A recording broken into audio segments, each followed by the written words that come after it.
Satu perikop, satu hari. 1 Korintus pasal 7, ayat 17 sampai ayat yang ke-40. Hidup dalam keadaan seperti waktu dipanggil Allah. Selanjutnya, hendaklah tiap-tiap orang tetap hidup seperti yang telah ditentukan Tuhan baginya dan dalam keadaan seperti waktu ia dipanggil Allah. Inilah ketetapan yang kuberikan kepada semua jemaat. Kalau seorang dipanggil dalam keadaan bersunat, janganlah ia berusaha meniadakan tanda-tanda sunat itu. Dan kalau seorang dipanggil dalam keadaan tidak bersunat, janganlah ia mau bersunat. Sebab bersunat atau tidak bersunat tidak penting. Yang penting ialah mentaati hukum-hukum Allah. Baiklah tiap-tiap orang tinggal dalam keadaan seperti waktu ia dipanggil Allah. Adakah engkau hamba waktu engkau dipanggil? Itu tidak apa-apa. Tetapi jikalau engkau mendapat kesempatan untuk dibebaskan, pergunakanlah kesempatan itu. Sebab seorang hamba yang dipanggil oleh Tuhan dalam pelayanannya adalah orang bebas, milik Tuhan. Demikian pula orang bebas yang dipanggil Kristus adalah hambanya. Kamu telah dibeli dan harganya telah lunas dibayar. Karena itu janganlah kamu menjadi hamba manusia. Saudara-saudara, hendaklah tiap-tiap orang tinggal di hadapan Allah dalam keadaan seperti pada waktu ia dipanggil. Sekarang tentang para gadis, untuk mereka aku tidak mendapat perintah dari Tuhan, tetapi aku memberikan pendapatku sebagai seorang yang dapat dipercayai karena rahmat yang diterimanya dari Allah. Aku berpendapat bahwa mengingat waktu darurat sekarang adalah baik bagi manusia untuk tetap dalam keadaannya. Adakah engkau terikat pada seorang perempuan? Janganlah engkau mengusahakan perceraian. Adakah engkau tidak terikat pada seorang perempuan? Janganlah engkau mencari seorang. Tetapi kalau engkau kawin, engkau tidak berdosa. Dan kalau seorang gadis kawin, ia tidak berbuat dosa. Tetapi orang-orang yang demikian akan ditimpa kesusahan badani, dan aku mau menghindarkan kamu dari kesusahan itu. Saudara-saudara, inilah yang ku maksudkan, yaitu waktu telah singkat. Karena itu dalam waktu yang masih sisa ini, orang-orang yang beristri harus berlaku seolah-olah mereka tidak beristri, dan orang-orang yang menangis seolah-olah tidak menangis, dan orang-orang yang bergembira seolah-olah tidak bergembira, dan orang-orang yang membeli seolah-olah tidak memiliki apa yang mereka beli. Pendeknya, orang-orang yang mempergunakan barang-barang duniawi seolah-olah sama sekali tidak mempergunakannya. Sebab dunia seperti yang kita kenal sekarang akan berlalu. Aku ingin supaya kamu hidup tanpa kekhawatiran. Orang yang tidak beristri memusatkan perhatiannya pada perkara Tuhan, bagaimana Tuhan berkenan kepadanya. Orang yang beristri memusatkan perhatiannya pada perkara duniawi, bagaimana ia dapat menyenangkan istrinya. Dan dengan demikian perhatiannya terbagi-bagi.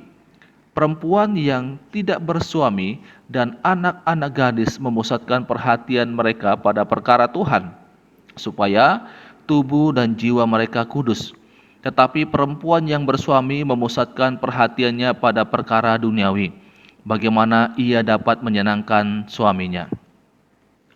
Semuanya ini kukatakan untuk kepentingan kamu sendiri, bukan untuk menghalang-halangi kamu dalam kebebasan kamu, tetapi sebaliknya supaya kamu melakukan apa yang benar dan baik, dan melayani Tuhan tanpa gangguan. Tetapi jikalau seorang menyangka bahwa ia tidak berlaku wajar terhadap gadisnya, jika gadisnya itu telah bertambah tua dan ia benar-benar merasa bahwa mereka harus kawin, baiklah mereka kawin, kalau ia menghendakinya. Hal itu bukan dosa. Tetapi kalau ada seorang yang tidak dipaksa untuk berbuat demikian, benar-benar yakin dalam hatinya dan benar-benar menguasai kemauannya, telah mengambil keputusan untuk tidak kawin dengan gadisnya, ia berbuat baik. Jadi orang yang kawin dengan gadisnya berbuat baik, dan orang yang tidak kawin dengan gadisnya berbuat lebih baik. Istri terikat selama suaminya hidup. Kalau suaminya telah meninggal, ia bebas untuk kawin dengan siapa saja yang dikehendakinya, asal orang itu adalah seorang yang percaya. Tetapi menurut pendapatku, ia lebih berbahagia kalau ia tetap tinggal dalam keadaannya.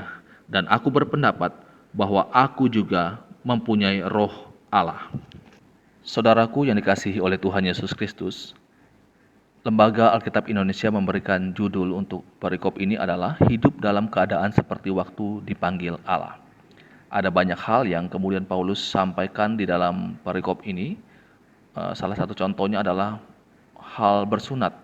Kalau seorang dipanggil dalam keadaan bersunat, dikatakan oleh Paulus dalam ayat yang ke-18, janganlah ia berusaha meniadakan tanda-tanda sunat itu. Dan kalau seorang dipanggil dalam keadaan tidak bersunat, janganlah ia mau bersunat. Dan kemudian ada hal-hal lain yang Paulus sampaikan di dalam bagian ini kepada jemaat yang ada di Korintus. Dan kalau kita perhatikan dalam ayat yang ke-23, Paulus katakan di sana, kamu telah dibeli dan harganya telah lunas dibayar. Karena itu janganlah kamu menjadi hamba manusia. Nah, ini Paulus kemudian memberikan satu peringatan kepada mereka lagi bahwa jemaat di Korintus yang telah percaya kepada Yesus, mereka telah dibeli dan harganya itu telah lunas dibayar, telah dikerjakan oleh Kristus di kayu salib. Nah, kemudian Bapak Ibu, Paulus membahas tentang perceraian, membahas tentang orang yang menikah dengan orang yang tidak menikah. Tapi saya mengajak kita untuk memperhatikan dalam ayat yang ke-39.